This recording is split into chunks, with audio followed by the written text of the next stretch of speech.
असताना विविध प्रकारच्या अनुभवांसह भावना व्यक्त करत असलेले आपण पाहिले। अगदी थोड्याच वेळात आशाताईंच्या या अंतिम प्रवासातला एक महत्त्वाचा टप्पा असलेला भाग आपल्यापर्यंत पोहोचणार आहे। दृश्यांच्या माध्यमातून दादरच्या शिवाजी पार्क इथल्या स्मशानभूमीमध्ये आशाताईंना अंतिम निरोप दिला जाईल।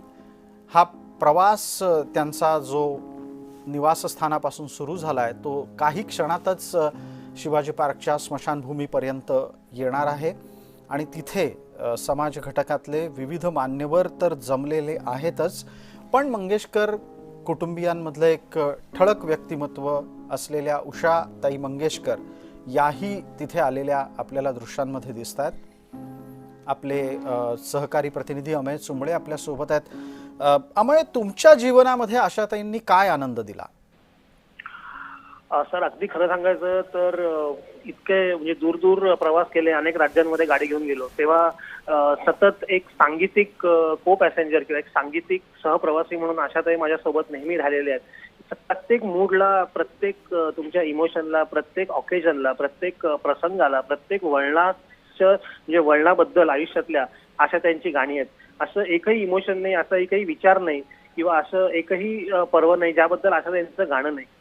त्यामुळे आणि जसं मला आता एक विचार आला, जसं आपल्या स्क्रीनवर आता राज ठाकरे दिसत होते, तर ठाकरे कुटुंबीय आणि आशाताई यांचे अतिशय जिव्हाळ्याचे संबंध आधीपासून, मग ते बाळासाहेब ठाकरे असो किंवा राज ठाकरे यांचे वडील श्रीकांत ठाकरे असो किंवा आता राज ठाकरे असो।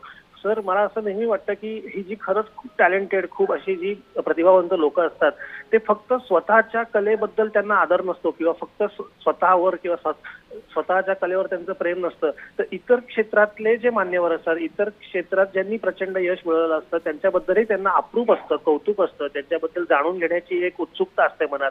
त्यामुळे मला वाटतं की सचिन तेंडुलकर आणि आशा भोसले यांचे अगदी कौटुंबिक संबंध असो किंवा राज ठाकरे यांचे कौटुंबिक संबंध असो, आता आपण बघतोय की राज ठाकरे यांनी आशाताईंशी असलेल्या घरच्या संबंधांचा कधीच राजकीय फायदा घ्यायचा प्रयत्न केला नाही किंवा सचिन तेंडुलकरांनी कधी हे जाहीर केलं नाही की माझे लता दीदी आणि आशाताईंचे किती जवळचे संबंध आहेत, बघा बघा, असं कधी हे लोक करत नाहीत।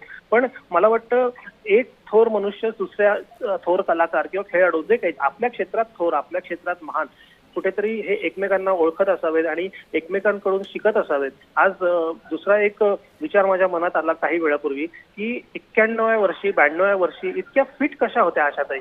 आज आपण अनेकदा बघतो की 30-40 लोक थकतात किंवा काही व्याधी जडतात, पण 90व्या वर्षी शूटिंग करणं, 91व्या वर्षी 92व्या वर्षी स्टेज शो आयोजित करणं आणि ते पण भारतात नव्हे, परदेशात, म्हणजे UK असो किंवा दुबई असो, इथे आशाताईंचे स्टेज शोज लागलेले होते आता जून आणि जुलै महिन्यात। मला वाटतं त्यांच्या गायकी आणि त्यांची कला ही तर अगदी पुढच्या 15-20 पिढ्यांना घेण्यासारखी आहेच। जोपर्यंत काळ आहे, जोपर्यंत चंद्र सूर्य आहे, तोपर्यंत आशाताईंचा आवाज आहे, त्यात काही वाद नाही।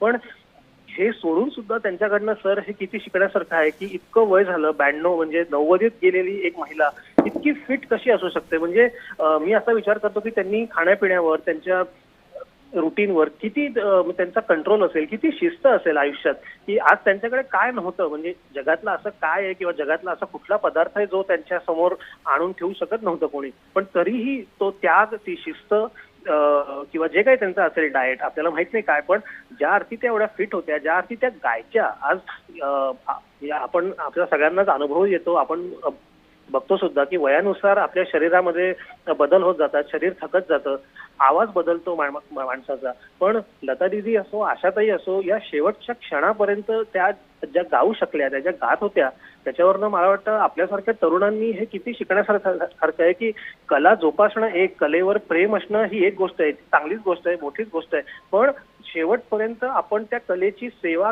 करण्याच्या योग्यतेचे असणं शारीरिकरित्या ही किती मोठी गोष्ट आहे। म्हणजे त्यात मला वाटतं अमिताभ बच्चन यांचं सुद्धा नाव घेता येईल, जावेद अख्तर, गुलजार, आशाताई, लता मंगेशकर जेव्हा होत्या तेव्हा त्या, आज म्हणजे या लोकांनी मेहनत तर केली, कष्टही केले, पण त्यासाठी आपल्या ऑक्युपेशनसाठी, आपल्या व्यवसायासाठी, आपल्या कलेसाठी त्यांनी किती त्याग केले असतील आयुष्यात। आज आशाताई स्वतः सांगायचं की मी एक अतिशय खवय्ये माणूस आहे, मला खूप सारे पदार्थ करून खायला आवडतात, दुसऱ्यांनाही करून घालायला आवडतात, पण त्यांनी स्वतः किती कंट्रोल केला असेल, आपल्या आवाजावर काही परिणाम होऊ नये, आपल्या रेकॉर्डिंगवर काही परिणाम होऊ नये, आपल्या स्टेज शो किंवा आपल्या कॉन्सर्ट, आपल्या परदेश दौऱ्यांवर काही परिणाम होऊ नये, म्हणजे किती शिस्तबद्ध आयुष्य जगले असतील आशाताई, ह्याचा मी नेहमी विचार करतो आणि त्याच्यावरनं मला वाटतं आपल्या सगळ्यांनाच खूप शिकण्यासारखं आहे. बिलकुल. या सगळ्या प्रवासामध्ये एक सर्व मान्य गायिका आणि त्याचबरोबर आपण एक सर्वसामान्य रसिक या नात्यानं आपण आशाताईंशी जोडले गेलेलो होतो आणि आशाताईंच्या सोबतचा हा प्रवास आपल्यासाठी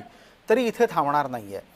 तो आपल्या अंतापर्यंतही चालू राहील, कारण आशाताई जे कार्य करून गेलेले आहेत ते सगळं चिरस्मरणीय आहे आणि चिरकाल टिकणारं आहे. काळाच्या ओघामध्ये अनेक नावं, अनेक व्यक्ती, अनेक कार्य, अनेक कर्तृत्व ही लोप पावतात, गुडूप होतात. पण मला वाटत नाही आणि आम्ही कदाचित आपल्यालाही वाटणार नाही की काळ याबाबत इतका निष्ठुर आशाताईंच्या बाबत राहील. नाही, कधीच नाही सर. म्हणजे अगदी तुम्ही जसं म्हणाला तसं आहे की आपण असेपर्यंत किंवा आपल्या पुढच्याही एक 20, 25, 30 पिढ्या मला वाटतं असेपर्यंत आशाताई, लताबाई, किशोरदा, मोहम्मद रफी यांचे स्वर जे आहेत, म्हणजे मला आठवतंय पु ल देशपांडे हे जे लताबाईंबद्दल म्हणाले, लता मंगेशकरांबद्दल म्हणाले होते, ते मला वाटतं आशा भोसलेंबद्दल पण तितकंच खरं आहे.